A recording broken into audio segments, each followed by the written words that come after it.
Hello friends, welcome to Science Magnet. दोस्तों कैसे हैं आप लोग सभी? आई होप सभी अच्छे हैं, शानदार हैं, जानदार हैं।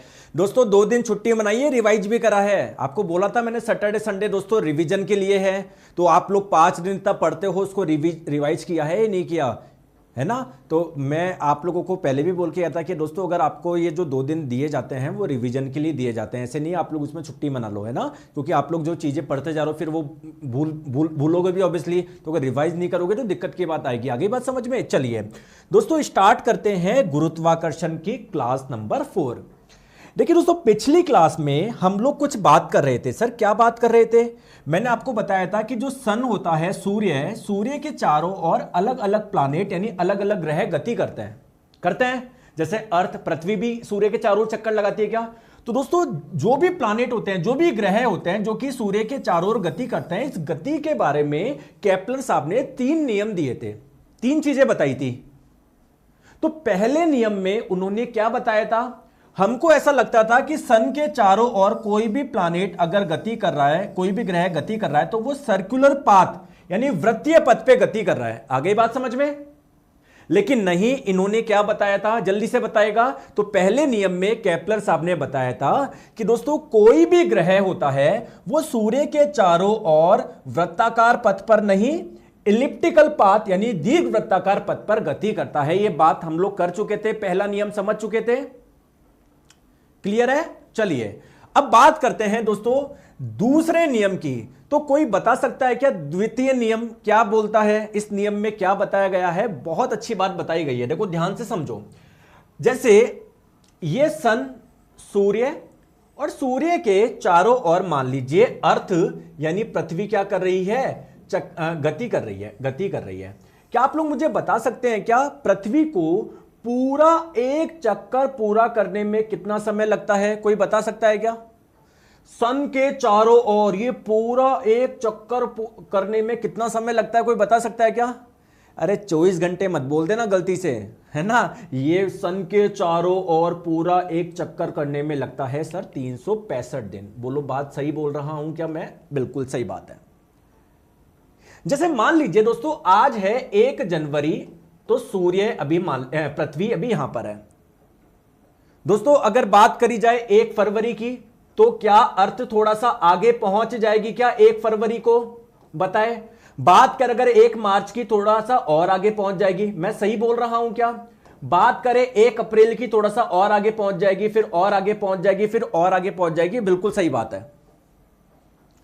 तो मेरा क्वेश्चन यह है कि जैसे मान लीजिए पृथ्वी अभी यहां पर थी, प्लीज है ना ध्यान से सुनना, बहुत इंपॉर्टेंट है। मैं क्या बोलना चाह रहा हूं कि पृथ्वी अभी यहां पर थी, मान लेते हैं पृथ्वी 30 दिन में यहां से यहां पर आ गई। कितने दिन में? 30 डेज में। सर यहां से कहां से? यहां से यहां पर आ गई। तो दोस्तों अगर मैं ये एक लाइन बनाऊं ऐसे, और अभी नई पोजीशन क्या है सर? ये है। और अगर मैं ये एक लाइन बनाऊं तो ये क्या कुछ एरिया बनेगा क्या? कुछ क्षेत्रफल बनेगा क्या? कुछ भी हो, हमको क्या पता, लेकिन कुछ एरिया होगा ही नहीं होगा।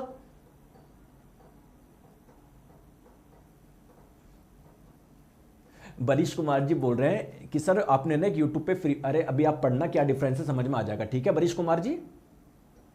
अरे मेरे प्यारे दोस्तों अभी तक जो पढ़ा रहा हूं समझ में आ रहा है? मजा आ रहा है? आ रहा है? हर एक चीज आपके दिमाग में, खून में घुस जाएगी। बस इधर पढ़ो, मैं सब आपको कराऊंगा, बिल्कुल बेस्ट चीज मैं दे रहा हूं। लेकिन एक ही रिक्वेस्ट है, सारा ध्यान आप लोग यहां पर रखो, ठीक है? तो दोस्तों कुल मिला के सर आप बोलना चाह रहे हो कि सर ये कुछ एरिया बनेगा, कुछ क्षेत्रफल बनेगा, बहुत अच्छी बात है। अब मान लेते हैं अगले 30 दिन में पृथ्वी यहां से यहां पर आ गई। मान लीजिए अगले 30 दिन में यहां से यहां पर आ गई। तो दोस्तों अगर जब पृथ्वी यहां पर थी तो मैंने एक लाइन मिलाई, जब पृथ्वी यहां पर आई तो मैंने ये लाइन बनाई। तो क्या दोस्तों ये एरिया, ये भी कुछ ना कुछ एरिया होगा।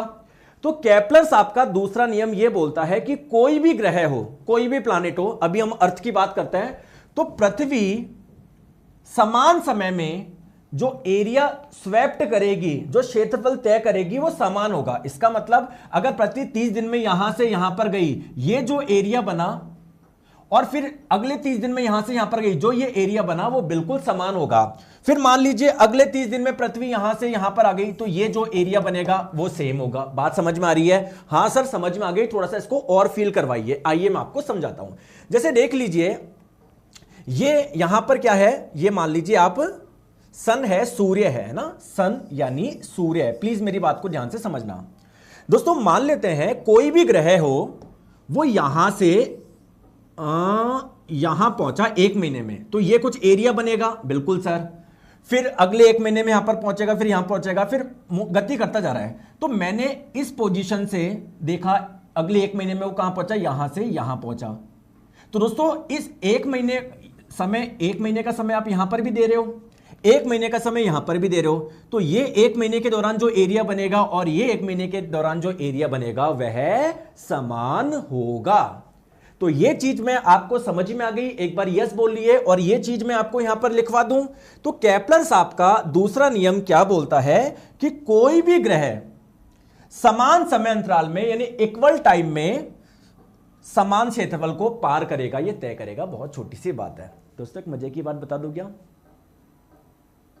केपलर साहब का नियम आपके एनसीईआरटी में नहीं है, लेकिन सर इससे क्वेश्चन पूछ लेता है ना, तो आपको बिल्कुल थोड़ा सा ध्यान रखना है, ज़्यादा घुसना नहीं है इसमें ना। बहुत हाँ कि केपलर साहब ने क्या बात बताई, इतनी सी बात तो पता होनी चाहिए। ठीक है दोस्तों, अब मैं एक चीज़ आपसे पूछूं।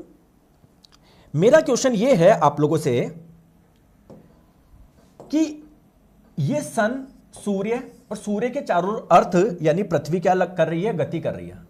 पृथ्वी गति कर रही है, कर रही है, कर रही है, कर रही है। बहुत बढ़िया। मेरा क्वेश्चन यह है, जब सन से अर्थ दूर होगी तब अर्थ की गति थोड़ी ज्यादा होगी, या जब सन के पास में होगी अर्थ तब इसकी गति ज्यादा होगी, या दोनों ही केस में बराबर होगी? बताओ। जब सन यानी सूर्य से पृथ्वी दूर होगी तब तेजी से गति कर रही है, या जब पास में है तब तेजी से गति कर रही है? तो बताइए गति ज्यादा कब होगी इस अर्थ की, या दोनों में ही सेम होगी? बताओ।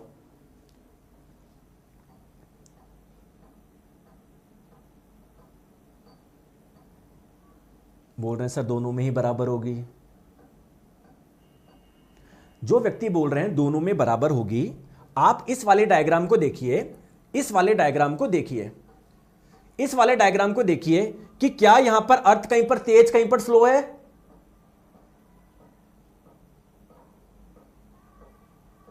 सर नहीं आया समझ में, कोई दिक्कत नहीं है, अभी समझाते हैं, टेंशन क्यों लेते हो आप लोग? ठीक है। तो मैंने क्वेश्चन पूछा था कि सर कहां पर पृथ्वी की गति या कोई भी ग्रह की गति ज्यादा होगी, कहां पर कम होगी? आइए मैं बात करते हैं। देखिए दोस्तों, ये है सन यानी सूर्य। दोस्तों सूर्य के पास में जब पृथ्वी होगी, जैसे मान लो जब पृथ्वी मान लो यहां से जब यहां पर है थोड़ा पास में, तो यहां पर उसकी गति सर ज्यादा होगी, और जब पृथ्वी यहां से यहां पर जा रही है थोड़ा काफी दूरी पे, तब उसकी गति कम होगी। क्वेश्चन ये है कि सर ऐसा क्यों? अच्छा देखो, मुझे एक चीज बताओ। जैसे मान लीजिए फॉर एग्जांपल हम समय लेते हैं 30 दिन का, कि पृथ्वी को 30 दिन में मान लो पृथ्वी यहां से यहां पर पहुंची, तो ये कुछ एरिया बना होगा। बोलो हाँ या ना, बोलो हाँ या ना। ठीक है, अब बात करते हैं पृथ्वी अगले 30 दिन में दोस्तों यहां से वो यहां पर पहुंची, तो ये भी कुछ एरिया बना होगा। बोलो हाँ या ना। दोस्तों ये दोनों एरिया बराबर होंगे, बिल्कुल सही बात है। अब देखो यहां पर काफी ज्यादा है ना, ये लंबाई थोड़ी ज्यादा है। आप लोग बोलोगे एरिया ज्यादा आ जाएगा, तो एरिया मतलब मैं क्या बोलना चाह रहा हूं, समझ रहे हो? देखो यहां पर देखो क्या, सॉरी मतलब यहां से ये थोड़ा एरिया आप लोगों को ज्यादा लग रहा है। सर ये और ये एरिया बराबर तो होगा सर, मुझे समझ नहीं आया सर, कोई बात नहीं। चलो दोस्तों, जब सूर्य के नजदीक होगी पृथ्वी तब उनकी गति ज्यादा होगी, फास्ट होगी। इसको कौन एक्सप्लेन कर सकता है कि चलो सर अभी तो मैंने ध्यान रख लिया, लेकिन सर इसके पीछे कॉन्सेप्ट क्या है सर, मुझे बताओ। बताओ क्या कारण हो सकता है? दोस्तों कारण ये हो सकता है, ठीक है, मैं आपको कंफ्यूज कर दिया शायद, है ना। कारण देखो क्या हो सकता है कि गुरुजी यहां पर तो एरिया काफी ज्यादा हो जाए, काफी ज्यादा स्कोप रहेगा, यहां पर सर अगर ये स्लो चली पृथ्वी, मान लो यहां से बहुत धीरे धीरे चल रही है, मान लो सर 30 दिन में यहीं पर पहुंचे, तो ये एरिया कम बनेगा ना। ऑलरेडी ये एरिया काफी कम बन रहा है, तो अगर और धीरे चल गए तो उसको थोड़ा सा फास्ट करना पड़ेगा ये एरिया को कवर करने के लिए। गुरुजी नहीं आया समझ में, तो बस ठीक है, ध्यान रख लोगे, जब सूर्य के नजदीक रहेगी पृथ्वी तो उस दौरान उनकी स्पीड क्या होगी, तेज होगी, और जब आपके सूर्य से दूर होगी पृथ्वी तो स्पीड क्या होगी, कम होगी, है ना। ये ध्यान रख लोगे फैक्ट जी, गुरुजी ध्यान रख लेंगे। आ जाओ बात करते हैं दोस्तों केपलर साहब के तृतीय नियम में उन्होंने क्या बात बताई। दोस्तो65 होता क्या है, मेरी बात को ध्यान से समझो। जैसे सन के चारों ओर पृथ्वी चक्कर लगा रही है, एक चक्कर लगाने में पूरा कितना समय लगता है, 365 दिन का समय लगता है। दोस्तों अगर कोई एक ग्रह है, वो अगर पूरा एक चक्कर लगा रही है, वो भी पृथ्वी सूर्य के चारों ओर, क्या उसको भी अर्थ के जितना ही समय लगेगा क्या? नहीं सर, ज्यादा लगेगा, क्योंकि सर इसकी जो ये है, जो इसकी कक्षा है, इसका साइज सर बड़ा है, इसको सर ज्यादा समय लगेगा एक चक्कर पूरा करने के लिए। बात एग्री कर रहे हैं क्या? तो केपलर साहब ने यही नियम बताया कि यार किसी भी ग्रह को एक चक्कर पूरा करने के लिए जो समय होगा वो सभी ग्रहों के लिए समान नहीं होगा, वो अलग अलग होगा। अब बात आती है कि सर ये डिपेंड किस पे करेगा, तो दोस्तों जिसकी कक्षा ज्यादा उसको पूरा एक चक्कर लगाने में जो समय लगेगा वो क्या लगेगा, ज्यादा लगेगा। बोलो हां या ना। तो अगर हम लोग बात करें दोस्तों, ये सन है, सूर्य है, और कोई भी ग्रह सूर्य के चारों वृत्ताकार पथ पे चक्कर लगाता है। दोस्तों आप लोग को पता है क्या कि ये जो दीर्घ वृत्ताकार पथ पे, दोस्तों इसको क्या बोलते हैं, कोई आपको पता है क्या? इसको क्या बोलते हैं? मैथ्स में पढ़ा होगा, कौन सा एक्सिस बोलते हैं इसको? मेजर एक्सिस बोलते हैं, मुख्य अक्ष बोलते हैं, अगर आपने पढ़ा हो तो मैथ्स में। सर नहीं पढ़ा, अच्छा मुझे बताओ, इस वाले को स्पेशली, केवल इस वाले को क्या बोलते हैं? इसको बोलते हैं सेमी मेजर एक्सिस। बोलते हैं नहीं बोलते? बोलो। तो दोस्तों इसकी कोई ना कोई तो लंबाई होगी, तो इसकी ये लंबाई को मैं मान लेता हूं a। तो यह नियम यह बोलता है कि किसी भी ग्रह का आवर्तकाल यानी टाइम पीरियड, आवर्तकाल का मतलब पूरा एक चक्कर लगाने में लिया गया समय, तो किसी भी ग्रह का आवर्तकाल यानी टाइम पीरियड का जो स्क्वायर होता है, जो वर्ग होता है ना, वो किसके होता है? इस a क्यूब के समानुपाती होता है। सर मुझे नहीं आया समझ में। दोस्तों यह नियम यह बोलना चाह रहा है कि जैसे जैसे a क्यूब बढ़ेगा वैसे वैसे टी स्क्वायर बढ़ेगा। इसका मतलब अगर कोई ग्रह है, कोई प्लैनेट है जो बड़ी कक्षा में चक्कर लगा रहा है, तो उसका आवर्तकाल का मान ज्यादा होगा, मतलब उसको एक चक्कर लगाने में समय क्या लगेगा, ज्यादा लगेगा। क्लियर है? क्लियर है? आ गई बात समझ में? क्लियर है? चलिए चलो आ जाओ। तो यही चीज मैंने आपको यहां पर लिखाई है, आपको ज्यादा ध्यान रखने की आवश्यकता नहीं है, बस केवल ये ध्यान रख लेना। चलिए अब आती है दोस्तों काम की बात। यहां से दोस्तों अभी जो मैं चीज आपको पढ़ाने जा रहा हूं ना, दो चीज बताने जा रहा हूं। थ्रस्ट क्या होता है, प्रणोद क्या होता है, और प्रेशर यानी दाब कितना होता है। ये दोनों इतना आसान है, लेकिन इससे इस बार 2024 में 8 से 10 क्वेश्चन पूछे गए हैं। तो पहले समझ ले, तो अच्छे से समझिए, फिर देखिए आपसे क्वेश्चन बन रहा है या नहीं बन रहा। चलो थ्रस्ट यानी प्रणोद क्या होता है। दोस्तों प्रणोद एक प्रकार का बल है, एक प्रकार का फोर्स है। तो फिर सर ये एक अलग नाम क्यों इस्तेमाल किया है, आइए मैं आपको बात बताता हूं। जैसे दोस्तों ये मान लीजिए एक क्यूब है, एक घन है, ये इसकी सरफेस है यानी सतह है। अगर सतह के परपेंडिकुलर यानी लंबवत कोई बल लगता है तो उसके लिए हम लोग एक नया वर्ड इस्तेमाल करते हैं, इसको क्या बोलते हैं, थ्रस्ट यानी प्रणोद। तो मन में सोचो प्रणोद क्या होता है। सर प्रणोद एक प्रकार का बल है। कौन सा बल? अगर किसी सरफेस यानी सतह के लंबवत कोई बल लग रहा है तो उसे आप लोग बोलते हैं थ्रस्ट यानी प्रणोद। क्या मैंने यही लिखा है क्या कि किसी वस्तु की सतह पर लंबवत लगने वाले बल को हम लोग बोलते हैं प्रणोद? क्या यही लिखा है? बताओ। ठीक है, नेक्स्ट बात आती है कि सर प्रेशर यानी दाब क्या होता है। आप मुझे एक छोटी सी चीज बताइए, जैसे ये जो थ्रस्ट लग रहा है, प्रणोद लग रहा है, वो एक प्रकार का बल ही तो है, ठीक है। तो आप मुझे अगर मैं पूछूं कि यार प्रणोद का मात्रक क्या होता है, प्रणोद का मात्रक अगर एग्जाम में पूछ लिया जाए यूनिट ऑफ थ्रस्ट क्या होगा, तो कंफ्यूज हो जाओ, पता नहीं यार मैं तो जानता नहीं। एक प्रकार का फोर्स ही तो, एक प्रकार का बल ही तो है, तो इसका मात्रक क्या होगा, न्यूटन होगा। बहुत बढ़िया। अब आप लोग मुझे बताएंगे जो फोर्स लग रहा है ये किसी सरफेस पे लग रहा है कि सरफेस पे लग रहा है कि सतह पे, क्या इसका कुछ ना कुछ एरिया होगा, क्या कुछ ना कुछ क्षेत्रफल होगा, क्या हो सकता है 1 मीटर स्क्वायर हो सकता है 2 मीटर स्क्वायर हो, बिल्कुल। तो दोस्तों जब भी किसी सरफेस के परपेंडिकुलर यानी लंबवत बल लगता है तो इसकी वजह से क्या जनरेट होता है, क्या उत्पन्न होता है, प्रेशर उत्पन्न होता है, दाब उत्पन्न होता है। अब वो दाब कितना उत्पन्न हुआ ये कैसे निकालेंगे, तो इसका फॉर्मूला है क्या, कितना थ्रस्ट लगा यानी कितना प्रणोद लगा, या मैं बोलूं कितना बल लगाया बटे जिस सरफेस पे लगाया, जिस सतह पे लगाया उसका एरिया कितना था, उसका क्षेत्रफल कितना था। तो इससे आप लोग क्या बता सकते हो कि कितना प्रेशर यानी दाब लगा। बोलो हाँ या ना। अगर हम लोग बात करें दोस्तों इसके मात्रक की, इसके यूनिट की, तो बताएंगे प्रेशर यानी दाब का मात्रक क्या होगा। तो दोस्तों इसका मात्रक क्या होता है, सर ये एक प्रकार का फोर्स है, बल है, इसका मात्रक होगा न्यूटन। और एरिया का जो मात्रक होता है वो होता है मीटर स्क्वायर। तो आप लोग बोलोगे प्रेशर यानी दाब का सर मात्रक हो जाएगा न्यूटन बटे मीटर स्क्वायर, और इसे ही हम लोग किस नाम से जानते हैं, पास्कल के नाम से जानते हैं। बोलो हाँ या ना, बोलो हाँ या ना। तो प्रेशर क्या होता है, the thrust on unit area, एकांक क्षेत्रफल पर लगने वाले बल को हम लोग बोलते हैं प्रेशर यानी दाब, है ना। जैसे मैं क्या समझाना चाह रहा हूं, देखो प्रेशर का फॉर्मूला क्या होता है, थ्रस्ट जिसे आप लोग हिंदी में बोलते हैं प्रणोद बटे एरिया यानी क्षेत्रफल। अच्छा दोस्तों मुझे एक चीज बताएंगे, अगर मैं एरिया का मान 1 रखूं, 1 मीटर स्क्वायर रखूं, तो क्या प्रेशर क्या थ्रस्ट के बराबर हो जाएगा क्या। बोलो, बोलते नहीं हो यार आप, सारा ध्यान बोर्ड पे नहीं रखते हो। यानी 1 मीटर स्क्वायर एरिया पे जितना थ्रस्ट लग रहा है, जितना प्रणोद लग रहा है, क्या उसे मैं प्रेशर बोल सकता हूं, दाब बोल सकता हूं। बिल्कुल बोल सकते हो, लेकिन जरूरी तो है नहीं हमेशा एरिया 1 मीटर स्क्वायर ही हो, कई बार एरिया ज्यादा हो सकता है।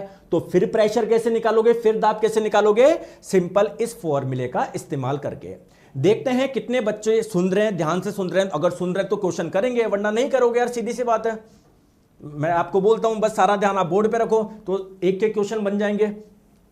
दाब का एसआई मात्रक क्या है, तो अभी भी मैंने बताया दाब का एसआई मात्रक होता है न्यूटन बटे मीटर स्क्वायर, और इसे ही हम लोग पास्कल के नाम से भी जानते हैं। तो देखिए ऑप्शन में पास्कल नहीं है, तो मैं चुनूंगा न्यूटन बटे मीटर स्क्वायर। अब देखो न्यूटन बटे मीटर स्क्वायर भी नहीं है, तो मैं इसको ऐसे लिख सकता हूं क्या, न्यूटन मीटर स्क्वायर, ऊपर जाके हो जाएगा मीटर की पावर -2। बोलो हाँ या ना, बताओ बात समझ में आ रही है, आ रही है ना, ठीक है। चलिए दोस्तों इसका बताइए, ध्यान दोगे तो क्वेश्चन बनेगा, नहीं दोगे तो नहीं बनेगा यार। किसी वस्तु द्वारा सतह पर लंबवत लगाए गए बल को, तो दोस्तों मतलब क्वेश्चन ये था, किसी वस्तु की सतह पर लंबवत लगाए गए बल को क्या बोलते हैं। तो अगर सरफेस के परपेंडिकुलर कोई फोर्स लग रहा है तो उसके लिए एक विशेष टर्म यूज करते हैं, थ्रस्ट यानी प्रणोद। चलिए दोस्तों इसका आंसर बताएंगे, आराम से करेंगे, कोई जल्दबाजी नहीं है। दोस्तों फोर्स यानी बल के बारे में आपको कुछ 2 स्टेटमेंट दिए गए हैं, आपको बताना है कौन सा कथन सही है, कौन सा गलत है।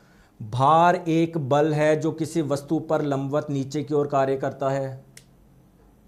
प्रणोद सतह के लंबवत किसी वस्तु पर कार्य करने वाला बल है। बताओ, ये सही बात है, दोनों ही आपके सही है ना, दोनों सही है, आप जानते हैं ना। चलिए तो करेक्ट आंसर आप लोगों का ऑप्शन नंबर सी हो जाएगा, ठीक है। चले आगे, वेरी गुड यार, क्वेश्चन बन रहे हैं। तो चलिए इसका आंसर बताएंगे। अभी टेक्नीशियन मैं पूछ रहा हूं ना, अभी थ्रस्ट और प्रेशर से बहुत क्वेश्चन पूछे गए इस बार आप लोगों से। दोस्तों प्रेशर यानी दाब का मान आप लोगों से पूछा गया है। अभी मैंने आपको बताया प्रेशर क्या होता है, थ्रस्ट यानी प्रणोद बट्टे एरिया यानी क्षेत्रफल। देखो इसमें क्या गलती कर दोगे आप, एक ही गलती करोगे, मुझे पता है। प्रेशर का मान आप लोगों से पूछा गया है, मात्रक किसमें पूछा गया है, पास्कल में। पास्कल क्या है, प्रेशर की एसआई यूनिट है। तो अगर आप लोग चाहते हो आंसर एसआई यूनिट में आए तो आप लोगों को एसआई यूनिट रखनी पड़ेगी। और थ्रस्ट की एसआई यूनिट होती है दोस्तों न्यूटन, और एरिया की एसआई यूनिट क्या होती है, मीटर स्क्वायर होती है। तो अगर मैं ये मान न्यूटन में रखूंगा, मीटर स्क्वायर में रखूंगा, तो मेरा आंसर पास्कल में आएगा। तो बताएंगे दोस्तों थ्रस्ट का मान तो दिया हुआ है 500 न्यूटन, लेकिन एरिया का मान इन्होंने क्या चालाकी करी, 1000 सेंटीमीटर स्क्वायर दे दिया, तो इसको मीटर स्क्वायर में बदलना पड़ेगा ना। आप लोग अच्छे से जानते हैं 1 मीटर किसके बराबर होता है, 100 सेंटीमीटर के। या मैं बोल सकता हूं 1 मीटर बराबर होता है 10 की पावर 2 सेंटीमीटर, बोल सकता हूं क्या, या मैं बोल सकता हूं क्या 1 सेंटीमीटर बराबर हो जाएगा 10 की पावर -2 मीटर। बोलो हाँ या ना। तो अगर दोनों साइड स्क्वायर करूंगा तो सेंटीमीटर का स्क्वायर किसके बराबर हो जाएगा, 10⁻⁴ मीटर स्क्वायर के बराबर। आप लोग इसको सीधे याद भी रख सकते हो कि सर 1 सेंटीमीटर स्क्वायर में इतना मीटर स्क्वायर होता है, तो इतने सारे सेंटीमीटर स्क्वायर में कितना वो होगा, कितना 1000 या 10⁻3। तो 1 सेंटीमीटर स्क्वायर में इतना मीटर स्क्वायर होता है, तो इतने सेंटीमीटर स्क्वायर में कितना होगा सर, इसको गुना कर लो 10⁻⁴ से, तो 10⁻3 और 10⁻⁴ कितना हो जाएगा, 10⁻1। 10⁻1 को मैं 1/10 भी बोल सकता हूं या 0.1 भी बोल सकता हूं, है ना। तो मैंने 1/10 यहां पर लिख दिया। दोस्तों 10 ऊपर चल जाएगा तो कितना आ जाएगा, 5000। तो आपका आंसर आ जाएगा 5000 पास्कल। ठीक है, इसमें एक ही गलती, अपन ने कुछ गलती कर दी क्या, मैंने कुछ गलती कर दी, मैंने क्या गलती करी, अच्छा दोस्तों सॉरी 50 है, मैंने 500 लिख दिया, आई एम रियली सॉरी, वो 50 है मैंने 500 लिख दिया। ठीक है, तो 500, तो ये 500 आ जाएगा। ठीक है, 500 आ जाएगा, ऑप्शन नंबर ए। आ गई बात समझ में। देखो क्वेश्चन बन रहे हैं ना, तो अगर आप लोग पढ़ोगे, सारा ध्यान इधर रखोगे, हर एक क्वेश्चन बनेगा। ठीक है, चलो आ जाओ नेक्स्ट क्वेश्चन, इसका आंसर बताओ, ध्यान से करो, कोई जल्दबाजी नहीं है। 1 किलोग्राम द्रव्यमान का एक घनाकार धातु का डिब्बा एक मेज की क्षैतिज सतह पर रखा गया है। दोस्तों एक मेज है, एक टेबल है, ठीक है सर, एक टेबल है, ओके, बहुत बढ़िया। 1 किलोग्राम द्रव्यमान का एक घनाकार धातु का डब्बा। देखो जब भी से क्वेश्चन थोड़ा सा डायग्राम बना लिया करो, आपकी चीजें समझ में आ जाएगी। ठीक है सर, इसका द्रव्यमान कितना है, द्रव्यमान 1 किलो का है, बहुत बढ़िया, बहुत बढ़िया। यह मानते हुए कि गुरुत्वाकर्षण के कारण त्वरण यानी गुरुत्वीय त्वरण यानी स्मॉल जी की वैल्यू आपको दे रखी है 10 मीटर पर सेकंड स्क्वायर, तो आपको बोला जा रहा है मेज की सतह पर लगने वाला प्रणोद बताओ। अब सर क्या पूछा गया है, मेज की सतह। दोस्तों ये अगर मेज की सतह है तो इस पर लगने वाला प्रणोद, थ्रस्ट, थ्रस्ट किसको बोलते हैं, सरफेस के परपेंडिकुलर लंबवत लगने वाले बल को। अब आप लोग बोलोगे सर कोई बल ही नहीं लग रहा, आप लोग बोलोगे सर कोई बल ही नहीं लग रहा, कैसे नहीं लग रहा। दोस्तों ये जो सॉरी दोस्तों कैसे लग रहा है, जैसे ये है ना आपका,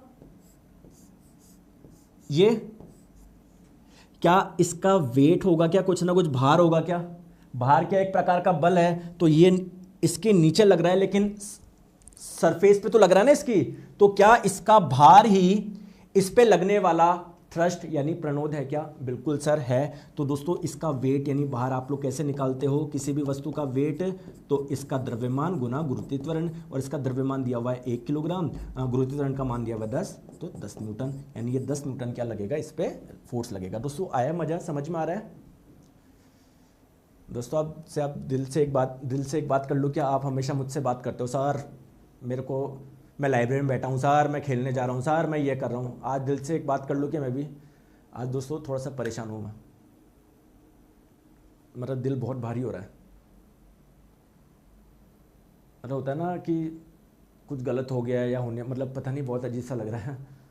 चलो एनीवे आगे बात समझ में, तो इसलिए यार अपन क्या है, जब कोई बात बोल देते ना मन की तो वो हो जाता है, पता नहीं बहुत आज अजीब सी फीलिंग आ रही है आज। चलो आ जाओ, चलिए दोस्तों यहाँ तक समझ में आया, प्रेशर और थ्रस्ट अच्छे से आया समझ में, जी सर। चलिए दोस्तों अब बात करते हैं आगे, थोड़ा सा चलते हैं। अब हम लोग समझने वाले हैं बायंसी फोर्स, उत्प्लावन बल क्या होता है, लेकिन उससे पहले कुछ 2-3 कॉन्सेप्ट आपको पढ़ने पड़ेंगे। ठीक है, आ जाओ। तो सबसे पहले पढ़ते हैं दोस्तों डेंसिटी यानी घनत्व क्या होता है। सर क्या होता है, कोई मुझे बताना चाहेगा, आ जाओ। जैसे मान लीजिए ये आपके पास में एक लकड़ी का टुकड़ा है दोस्तों, इसका कोई ना कोई द्रव्यमान होगा क्या, मास होगा क्या, हो सकता है 1 किलो का हो सकता है 2 किलो का हो, बोलो हाँ या ना। दोस्तों इसका कोई वॉल्यूम यानी आयतन भी होगा क्या, आयतन कैसे निकालोगे, अगर हम लोग इस टुकड़े की बात करी जाए तो लंबाई गुना चौड़ाई गुना ऊंचाई, बोलो निकाल लोगे नहीं निकाल लोगे। तो अगर आप लोगों को किसी का द्रव्यमान पता है, किसी का आयतन पता है, तो दोस्तों डेंसिटी यानी घनत्व निकालना बहुत आसान है। घनत्व निकालने का एक सिंपल सा फॉर्मूला है, क्या, मास अपॉन वॉल्यूम यानी द्रव्यमान बट्टे आयतन। चलिए मेरा क्वेश्चन आप लोगों से यह है कि अगर मैं आप लोगों से पूछूं सर इसके एसआई मात्रक के बारे में बताएंगे, इसका एसआई मात्रक क्या होगा, तो दोस्तों द्रव्यमान का एसआई मात्रक होता है किलोग्राम और आयतन का एसआई मात्रक होता है मीटर क्यूब। तो आप लोग बोलोगे सर किलोग्राम पर मीटर क्यूब, बोलो हाँ या ना। बात समझ में आ गई, जी सर हमको आपकी बात समझ में आ गई। लेकिन दोस्तों ये तो एक्चुअल में फॉर्मूला है, फील नहीं आया सर एक्चुअल में डेंसिटी क्या है। है ना। अच्छा, मेरा एक क्वेश्चन है आप लोगों से, ध्यान से आप समझना दोस्तों। जैसे मान लीजिए ये एक टुकड़ा है, ये दूसरा टुकड़ा है, दोनों का साइज बिल्कुल, जैसे मान लीजिए आप ऐसे समझिए, आपके घर में दो कार्टून पड़े हैं, डब्बे पड़े हैं, प्लास्टिक के डब्बे पड़े हैं, कुछ भी उसके डब्बे आते हैं ना पेपर के, अरे कोई कार्टून पड़े हैं, खाली डब्बे पड़े हैं, एक डब्बा ये रहा, एक डब्बा ये रहा, दोनों का साइज बिल्कुल सेम है। यानी मैं बोल सकता हूं इसकी लंबाई, इसकी लंबाई, इसकी चौड़ाई, इसकी चौड़ाई, इसकी ऊंचाई, इसकी ऊंचाई सेम है, यानी दोनों के वॉल्यूम यानी आयतन समान है। दोस्तों अगर मैं ये वाला डब्बा उठा रहा हूं तो मुझे काफी भारी लग रहा है, और ये वाला डब्बा उठा रहा हूं तो काफी हल्का लग रहा है। इसका मतलब क्या है सर? इसमें बहुत सारा सामान रखा हुआ है, बोलो हाँ या ना। इसमें थोड़ा कम सामान रखा हुआ है। तो डेंसिटी होता है मास अपॉन वॉल्यूम, द्रव्यमान बटे आयतन। अगर दोस्तों इसका सामान बहुत ज्यादा रखा हुआ है तो उसका मास यानी द्रव्यमान ज्यादा होगा, तो द्रव्यमान अगर ज्यादा तो इसकी डेंसिटी ज्यादा होगी ना। तो मैं बोल रहा हूं कि इससे ज्यादा डेंसिटी इसकी है। तो डेंसिटी यानी घनत्व से हम लोग क्या समझ पा रहे हो? घनत्व का मतलब है सर उसमें कितना ज्यादा पदार्थ है, कितना ज्यादा पदार्थ भरा हुआ है। बोलो फील कर पा रहे हो क्या सर? अगर इसकी डेंसिटी ज्यादा है मतलब इसके मुकाबले इसमें थोड़ा पदार्थ घुस घुस के भरा हुआ है, मतलब बहुत सारी चीजें पदार्थ भरा हुआ है इसमें। बोलो हाँ या ना। क्लियर है? तो देखिए दोस्तों, घनत्व एक्चुअली में होता क्या है मैंने आपको बता दिया, वो फॉर्मूला है डेंसिटी बराबर मास अपॉन वॉल्यूम। और डेंसिटी बेसिकली ये बताता है कि how much matter is packed, कितना पदार्थ है ना भरा हुआ है ना। जैसे मान लीजिए अगर मैं आपको सब समझ में आ गया, आप नाटक करते हो। देखो ये ए मैंने बोला, ये मैंने बी बोला, तो मैं आपसे पूछ रहा हूं किसकी डेंसिटी ज्यादा है, किसका घनत्व ज्यादा है। तो देखो इसमें थोड़ा माल कम भरा हुआ है, इसमें माल भरा ज्यादा हुआ है, तो इसकी आप बोलेंगे सर डेंसिटी ज्यादा है। हालांकि डेंसिटी होता क्या है, एक फॉर्मूला, एक सूत्र आप लोगों को ध्यान रखना है। सर फॉर्मूले से क्वेश्चन आता है क्या? अरे आपको मैं सब करवाऊंगा, टेंशन क्यों लेते हो लोग, करो। अगर आप मेरी बात सुनोगे तो क्वेश्चन सॉल्व कर पाओगे, वरना फिर बोलोगे सर मेरे से तो क्वेश्चन ही नहीं बन रहा। बताओ डेंसिटी क्या होता है, घनत्व क्या होता है, किसका रेशो होता है, बताओ। तो डेंसिटी होता है मास अपॉन वॉल्यूम। कर लोगे, सिंपल क्वेश्चन है ना, कोई रॉकेट साइंस तो है नहीं। चलिए दोस्तों थोड़ा सा एक अच्छा क्वेश्चन करवाता हूं मैं, है ना, एक अच्छा क्वेश्चन कराता हूं मैं, इसको सॉल्व करिए, मैं चाहता हूं आप करिए, है ना। आ जाओ दोस्तों, देखो एक आपको सोने का बिस्किट दिया हुआ है। चलिए सर ये सोने का बिस्किट मान लिया, 5 सेंटीमीटर, 3 सेंटीमीटर और 0.5 सेंटीमीटर के आयाम दिए हुए, इसकी डायमेंशन दी गई है, मतलब लंबाई, चौड़ाई, ऊंचाई सब आप लोगों को दी गई है। ठीक है सर, तो क्या मैं वॉल्यूम निकाल सकता हूं क्या, आयतन निकाल सकता हूं क्या? हाँ सर, आयतन क्या होता है, लंबाई गुना चौड़ाई गुना ऊंचाई। तो इसकी लंबाई है 5 सेंटीमीटर, चौड़ाई है 3 सेंटीमीटर और ऊंचाई है 0.5 यानी 1/2 सेंटीमीटर। बोलो हाँ या ना। तो 5 दिया हो गया 15, 15/2 इसका क्या आ गया, आयतन आ गया। और इसका मात्रक क्या होगा, centimetre centimetre centimetre centimetre cube होगा। बोलो हाँ या ना। इतनी सी बात समझ में आई? आराम से करो, कोई जल्दबाजी नहीं है। क्वेश्चन में बोला जा रहा है कि यार ये बिस्किट किसका है, सोने का है। तो सोने की डेंसिटी आपको, घनत्व भी आप लोगों को दी गई है। सोने की डेंसिटी कितनी होती है, 19 ग्राम पर सेंटीमीटर क्यूब, यानी 1 सेंटीमीटर क्यूब इतना आयतन में लूं तो उसका द्रव्यमान कितना होगा, 19 ग्राम होगा। आप लोगों से बोला गया है कि इसका बिस्किट का द्रव्यमान आप लोगों को बताना है। दोस्तों कैसे निकालूं, आपको पता है डेंसिटी बराबर होता है मास अपॉन वॉल्यूम, यानी द्रव्यमान बटे आयतन। क्या मैं लिख सकता हूं क्या कि सर मास जो होगा वो होगा डेंसिटी इंटू वॉल्यूम? देखो मेरी बात को समझो, बोलो घनत्व इंटू आयतन। अब मेरे प्यारे दोस्तों देखो, आंसर पूछा गया ग्राम में, तो अगर मैं घनत्व को लूं ग्राम पर सेंटीमीटर क्यूब में और अगर आयतन लूं मैं सेंटीमीटर क्यूब में, तो क्या ये दोनों कट जाएंगे क्या? क्या मेरा आंसर ग्राम में आ जाएगा क्या? क्या इसी में चाहिए क्या? हाँ, तो अगर ग्राम में ही चाहिए तो घनत्व का मान ग्राम बट्टे सेंटीमीटर क्यूब में रख लो और उसका सेंटीमीटर क्यूब में रख लो। तो घनत्व का मान दिया हुआ है ही 19 ग्राम पर सेंटीमीटर क्यूब और आयतन का मान कितना है, 15/2 सेंटीमीटर क्यूब। तो देखिए दोस्तों, इससे ये कट जाएगा, हमारा आंसर ग्राम में आ जाएगा। कितना आ जाएगा? 19 × 15/2। सॉरी, मैंने ऑप्शंस के सामने दिख रहा हूं, एक बार बताइए कितना आ रहा है ये।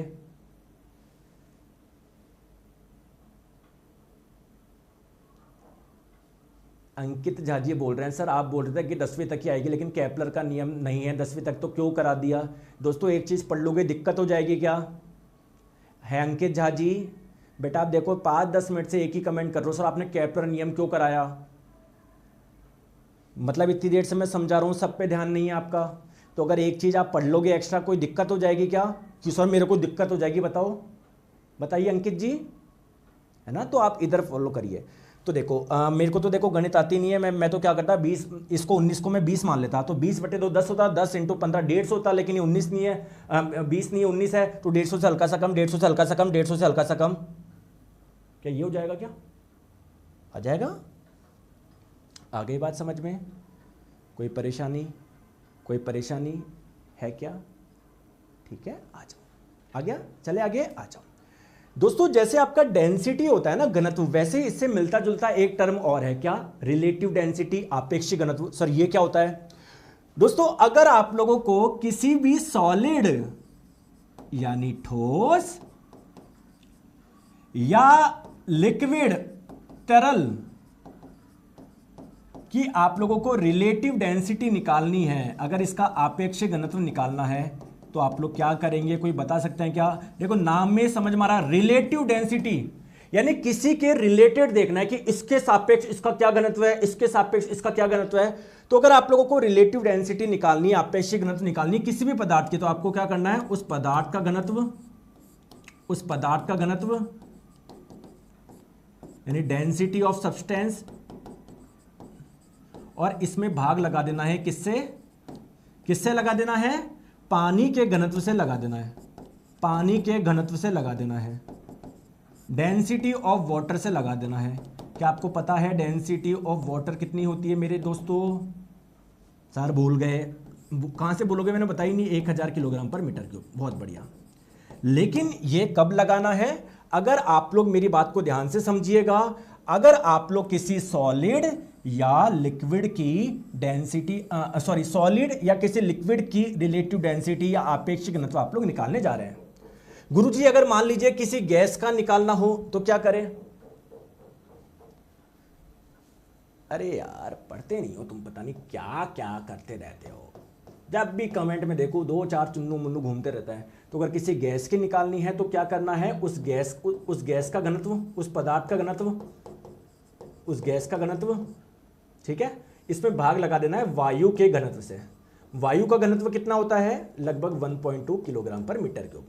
आप लोगों से दोस्तों एग्जाम में अगर पूछेगा, ये नहीं पूछेगा, गैस का नहीं पूछेगा, आप लोगों से ठोस या तरल का ही पूछा जाता है। एक उदाहरण बता दूं, एक उदाहरण बता दूं। हाँ गुरुजी एक उदाहरण बताओ। दोस्तों मरकरी का नाम सुना है? मरकरी, पारा, ये एक धातु है जो कि तरल अवस्था में पाया जाता है, चमकीला होता है, ऐसे चमकीला पानी जैसा लगता है। दोस्तों मरकरी की डेंसिटी होती है 13,600 kg/m³। ठीक है सर, मैंने आप लोगों से पूछा मरकरी की रिलेटिव डेंसिटी बताओ, आपेक्षिक घनत्व बताओ। तो कैसे करोगे? तो आप करोगे मरकरी की डेंसिटी बटे पानी की डेंसिटी, और पानी की कितनी होती है? 1000 kg/m³। तो कितना आ जाएगा? इससे ये कट जाएगा तो आपका आ जाएगा 13.6। बोलिए हाँ या ना, बोलो हाँ या ना। आगे बात समझ में? कोई परेशानी है क्या? कोई परेशानी है? चलिए दोस्तों मैं आप लोगों से क्वेश्चन है रिलेटिव डेंसिटी का मात्रक बताओ, यूनिट बताओ। अगर मैं आपसे पूछूं कि सर इसकी यूनिट बताओ, तो आप लोग बोलोगे सर इसका कोई मात्रक नहीं होता, जैसे ऊपर kg/m³, नीचे भी kg/m³ कट जाएगा ना, तो आप लोग बोलोगे सर कोई मात्रक नहीं होता, नो यूनिट, कोई मात्रक नहीं होता, नो यूनिट। आगे बात समझ में? अरे आई या नहीं आई? बहुत बढ़िया। चलो क्वेश्चन करें। हाँ सर बताइए, चलो आराम से करो, कोई जल्दबाजी नहीं है, और 1 सेकंड में ये क्वेश्चन सॉल्व होना चाहिए। अगर 1 सेकंड से ज्यादा लगाया इसका मतलब आप ध्यान से सुन नहीं रहे हो। 1 सेकंड से अगर आपने ज्यादा लगाया तो ध्यान से सुन नहीं रहे हो। देखो आपसे आपेक्षिक घनत्व पूछा है, रिलेटिव डेंसिटी पूछी है, मैंने अभी भी बताया रिलेटिव डेंसिटी की कोई यूनिट होती नहीं है। ये बोल रहा है किलोग्राम पर मीटर है, ये किलोग्राम इंटू मीटर, ये पता नहीं क्या। मैं सीधे इस पे क्लिक कर दूंगा ना, मैं क्यों सॉल्व करूं, है ना। तो देखिए अगर आपको सॉल्व करना है, रिलेटिव डेंसिटी निकालनी है तो कर लो। चांदी का घनत्व दिया हुआ है इतना, पानी का घनत्व आपको पता ही है और दिया हुआ भी है, तो इससे ये कटा आंसर 10.8 आएगा। लेकिन थोड़ा सा स्मार्टली आप अप्रोच करा करो जिससे एग्जाम में कम समय हमारे लगे। दोस्तों एक चीज़ और बोल दूं, साइंस में ईमानदार से बताओ मज़ा आ रहा है नहीं आ रहा? आ रहा है। दोस्तों आज आप रात को मैथ्स की क्लास देखना रात्रि 10 बजे साइंस मैग्नेट यूट्यूब चैनल पे। आप बोलोगे गुरुजी यार आपने बोला था कि जो टीम मैं लेकर आऊँगा सर मज़ा आ गया।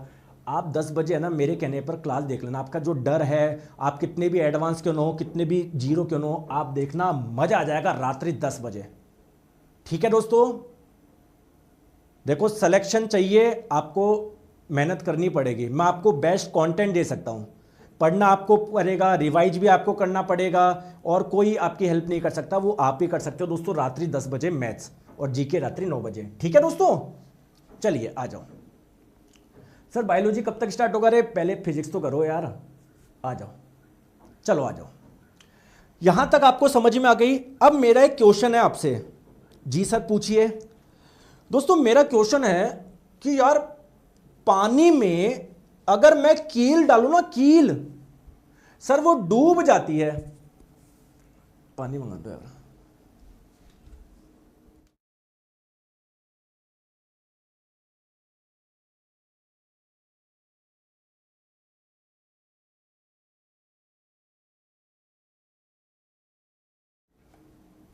है ना, डूब जाती है। जबकि सर बड़े बड़े जहाज पानी में सर डूबते ही नहीं है। क्या एक इंटरेस्टिंग चीज है या नहीं है? मजा आएगा क्या ये चीज जानने में कि सर इसके पीछे की विज्ञान क्या है? बहुत मजा आएगा क्या? आ जाओ दोस्तों। इसके पीछे कॉन्सेप्ट है, एक बल कार्य करता है जिसे बोलते हैं बायंसी फोर्स यानी उत्प्लावन बल। आइए इस बल को समझते हैं, कैसे लगता है, कितना लगता है, 10 न्यूटन, 50 न्यूटन, 30 न्यूटन, कितना लगता है, सारी बात करेंगे, टेंशन मत लो। आ जाओ। चलिए मेरा एक इससे पहले क्वेश्चन है आपसे। जी सर पूछिए। जैसे मान लीजिए दोस्तों कोई एक पत्थर है, मैंने एक पत्थर पकड़ रखा है हवा में, ठीक है, मैं उसको छोड़ दूंगा तो क्या वो नीचे आएगा क्या? बिल्कुल आएगा।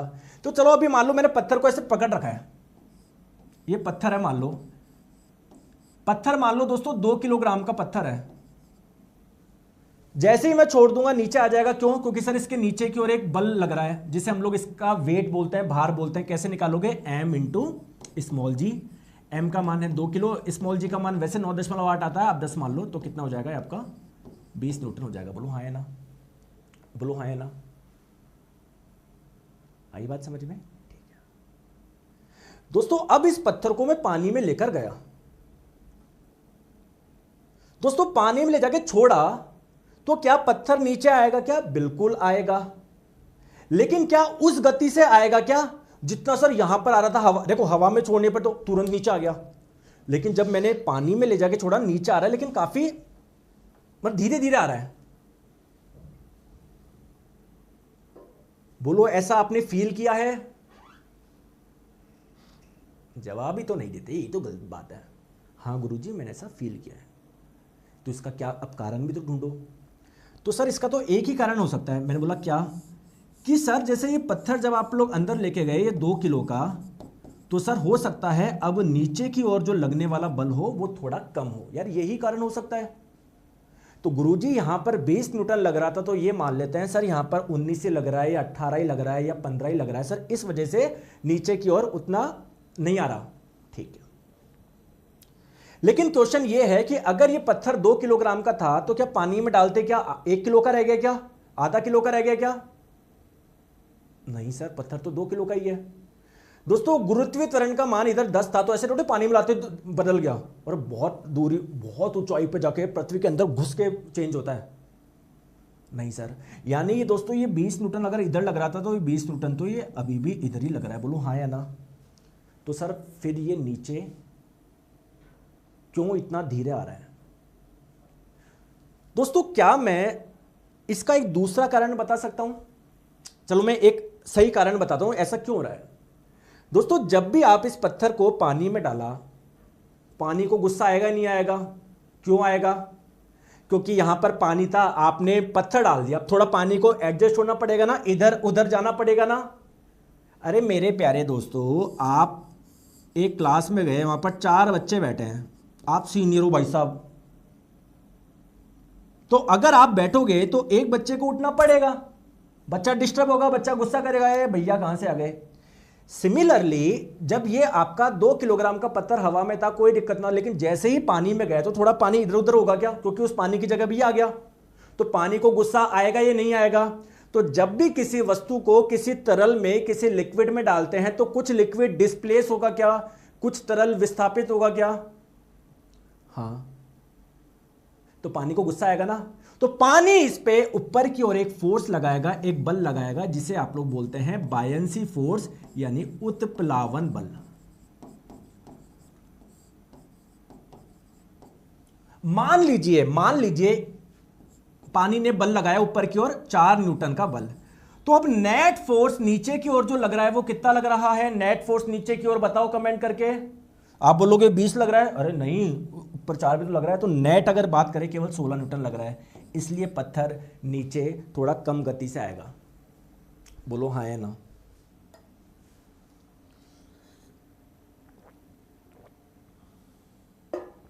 बात आई समझ में नहीं आई? अब गुरुजी एक डाउट है मेरे को कि सर ये जो फोर्स लगेगा बायंसी फोर्स यानी उत्प्लावन बल, सर ये कितना लगेगा? 1 न्यूटन, 2 न्यूटन, 10 न्यूटन, 50 न्यूटन, तो सर इसकी कैलकुलेशन कैसे करें? तो इसकी कैलकुलेशन आप मत करिए, ना ही मेरे को करनी है। इसके बारे में एक आर्किमिडीज एक व्यक्ति थे जिन्होंने बताया कि जब भी हम लोग किसी वस्तु को पानी में डालेंगे, किसी तरल में डालेंगे, तो इस पर कितना बल लगेगा ऊपर की ओर, यानी बायंसी फोर्स कितना लगेगा, उत्प्लावन बल कितना लगेगा। आ गई बात समझ में? तो आइए दोस्तों समझते हैं आर्किमिडीज प्रिंसिपल। आर्किमिडीज साहब ने क्या एक सिद्धांत दिया, ठीक है। तो इन्होंने एक छोटी सी चीज बताई। क्या बताई? इन्होंने बोला कि यार अगर कोई लिक्विड है, कोई तरल है, जब किसी वस्तु को आप लोग तरल में डालोगे तो क्या वो तरल विस्थापित होगा क्या? क्या वो लिक्विड डिस्प्लेस्ड होगा क्या? बोलो हाँ या ना। तो हो सकता है आधा किलो पानी इधर उधर गया हो सकता है 10 ग्राम पानी इधर उधर गया हो, जितना भी गया हो, उसका जो वेट होगा, उसका जो भार होगा ना, वो आपका किसके बराबर होगा? इस वस्तु पे लगने वाले बायंसी फोर्स यानी उत्प्लावन बल के। गुरुजी वापस समझाओ, वापस समझाता हूं। देखो, मैंने आपको बोला कि यहां पर मान लीजिए क्या था, थोड़ा सा और मिटाते हैं।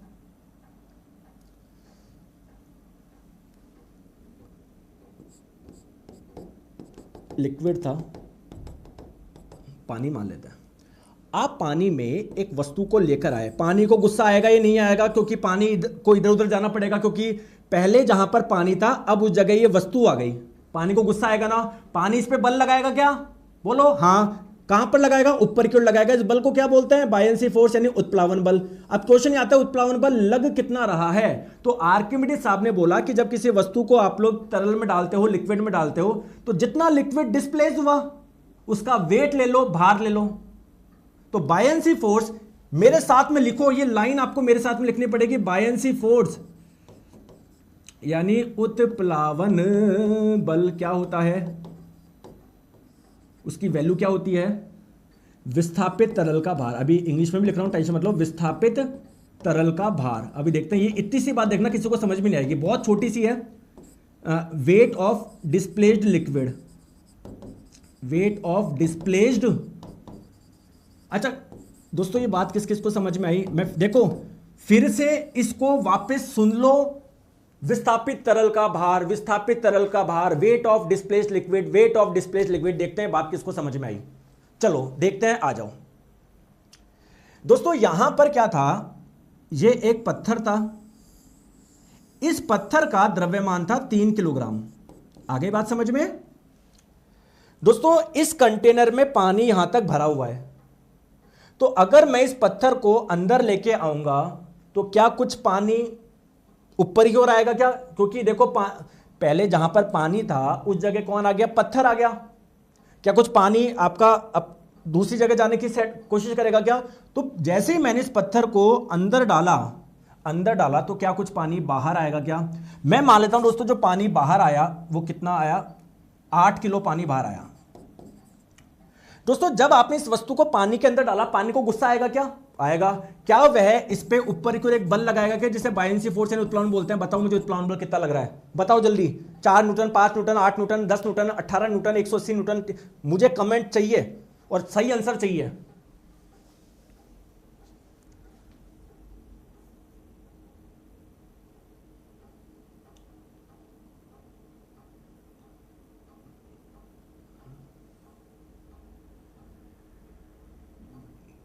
बड़े दुख की बात है,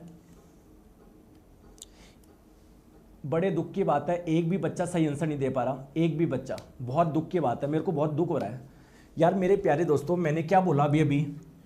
अच्छा देखो मेरे साथ में, देखो मैंने क्या बोला। बायनेंसी फोर्स यानी उत्प्लावन बल क्या होता है? विस्थापित तरल का भार, वेट ऑफ डिस्प्लेस्ड लिक्विड। मुझे बताओ, मुझे बताओ कितना तरल विस्थापित हुआ, कितना विस्थापित हुआ, कितना डिस्प्लेस हुआ? 8 किलो। तो उसका वेट कैसे निकालते हो, भार कैसे निकालते हो? भार का फॉर्मूला होता है m इंटू जी। तो कितना द्रव्यमान कितना था? 8 किलो। इसको स्मॉल जी से मल्टीप्लाई कर लो, स्मॉल जी होता है 9.8, आप 10 मान लो। तो बताओ 80 न्यूटन आएगा नहीं आएगा? फिर क्यों गलती करी बताओ? है अभी पिछली स्लाइड में मैंने बताया, गलत कर रहे हो आप। अब समझ में आया नहीं आया? हाँ विजयपाल जी, इसकी जानकारी आप इस नंबर पे दे देना, ठीक है? अभी आप प्लीज पढ़ाई करिए। बोलो।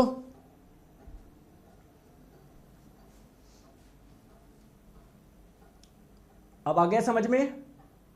अब आप मुझे बताओ, छोटी सी चीज थी, फिर गलती क्यों करी आपने? आपको आता सब है, आपका दिमाग भी है, तो आप सोच सकते हो कि आपने गलती क्यों करी। मैं आपका कारण बता दूं, कारण बता दूं। क्योंकि दोस्तों आपका जो ध्यान है ना वो बहुत वीक है। और ऐसा नहीं है यहां पर तुम आपको चिल्ला चिल्ला के बोलता हूं इधर ध्यान रखो इधर, तब आपका ध्यान नहीं लग रहा। क्योंकि दोस्तों हमारा माइंड, अब आप देखना, आप जो पहले स्कूल के समय आपका जो दिमाग था ना वो आज है क्या? है ही नहीं।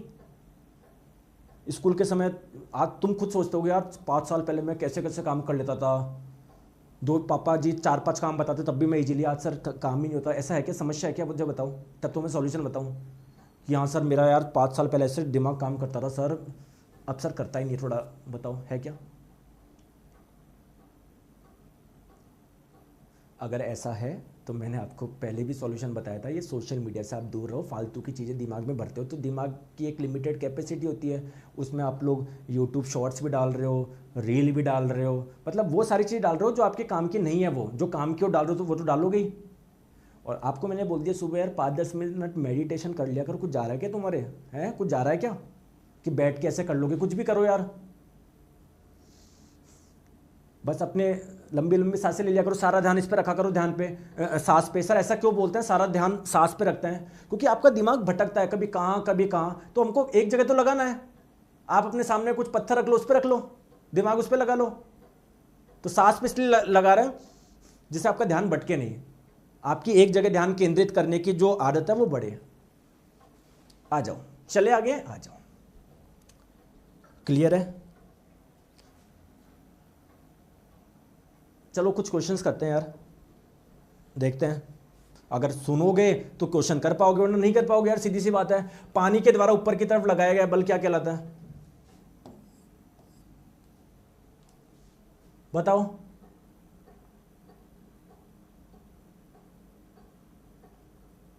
बताओ बताओ। हाँ चलो, यहां तक बात समझ में आ गई, ठीक है। अब दोस्तों मेरा एक क्वेश्चन है, आ जाओ। मान लीजिए कोई लिक्विड है, इसमें आपने कोई वस्तु को डाला। अगर वस्तु डाला, पानी गुस्सा होगी नहीं होगी? बायनेंसी फोर्स लगाएगी नहीं लगाएगी? उत्प्लावन बल लगाएगी नहीं लगाएगी? और दोस्तों इसका कोई ना कोई वेट भी होगा, भार भी होगा। तो मेरा क्वेश्चन ये है कि अगर वेट यानी इस वस्तु का जो भार है अगर वो ज्यादा है, किससे? पानी जो इस पे बायनेंसी फोर्स यानी उत्प्लावन बल लगा रही है उससे ज्यादा है, तो क्या होगा? आप मुझे कमेंट करके बताओ। कॉमन सेंस लगाओ यार, प्लीज यार, गलत मत करना यार, कॉमन सेंस लगाओ। वेट भार क्या होता है, नीचे की ओर लगने वाला बल, यानी सर ये वाला बल ज्यादा है, ऊपर की ओर लगने वाला बल कम है, तो कुल मिला के नीचे आ जाएगी क्या, सिंक कर जाएगी क्या, डूब जाएगी क्या, पता नहीं यार।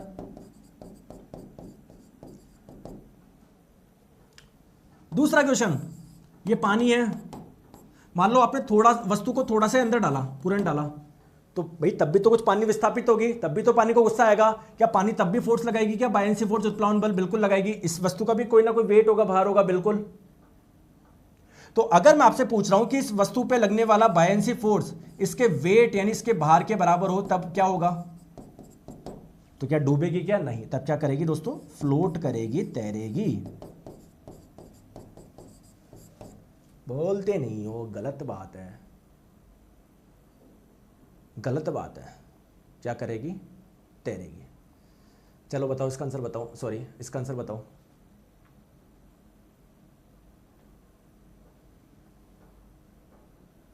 अगर कोई डूब रही तो इसका मतलब उस पर लगने वाला उत्प्लावन बल क्या है, उसके भार से काफी कम है, भार ज्यादा है, ऑप्शन नंबर सी। क्लियर है। चलिए अब दोस्तों मैं एक क्वेश्चन आप लोगों से पूछूंगा।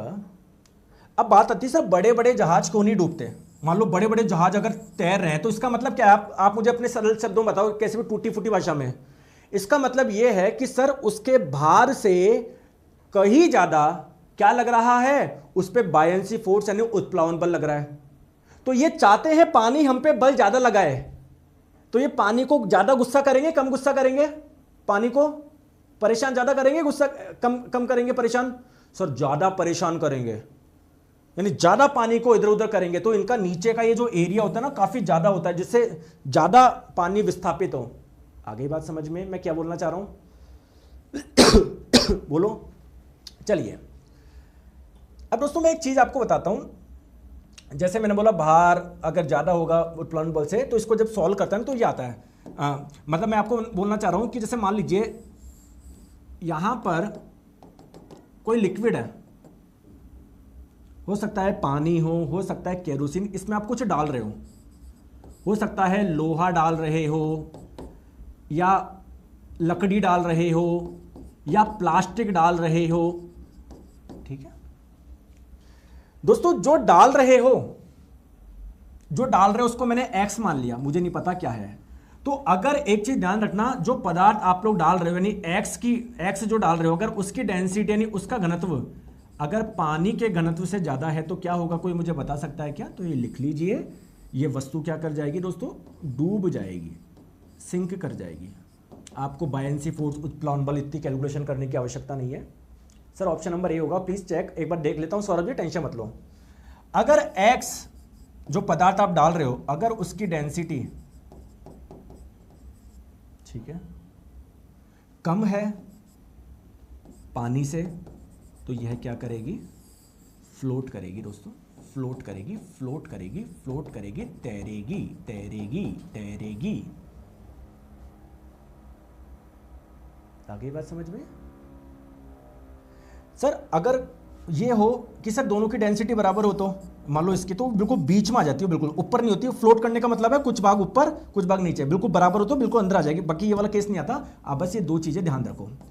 अच्छा मैं आप लोगों से पूछा चाहूंगा, कॉर्क की डेंसिटी क्या होती है, पानी से ज्यादा होती है कम होती है? अब आप लोग बोलोगे सर कॉर्क क्या होता है, मुझे यही नहीं पता। मैं आपको बताता हूं दोस्तों, पेड़ की जो बार्क होती है ना, छाल होती है सबसे भारी पार्ट, उसमें अंदर एक पार्ट पाया जाता है जिसको बोलते हैं कॉर्क। तो आप ये सोच के बताना, कोई बता सकता है कॉर्क? भाई लकड़ी भी आप जानते हो, लोहा भी जानते हो, लेकिन अगर मैं पूछूं कॉर्क, तो दोस्तों कॉर्क पेड़ की छाल में पाए जाने वाला एक पदार्थ है, तो इसकी डेंसिटी कम होती है, घनत्व कम होता है। तो अगर मैंने पानी में इस कॉर्क को डाला तो वो डूबेगा ही नहीं। आगे बात समझ में क्लियर है?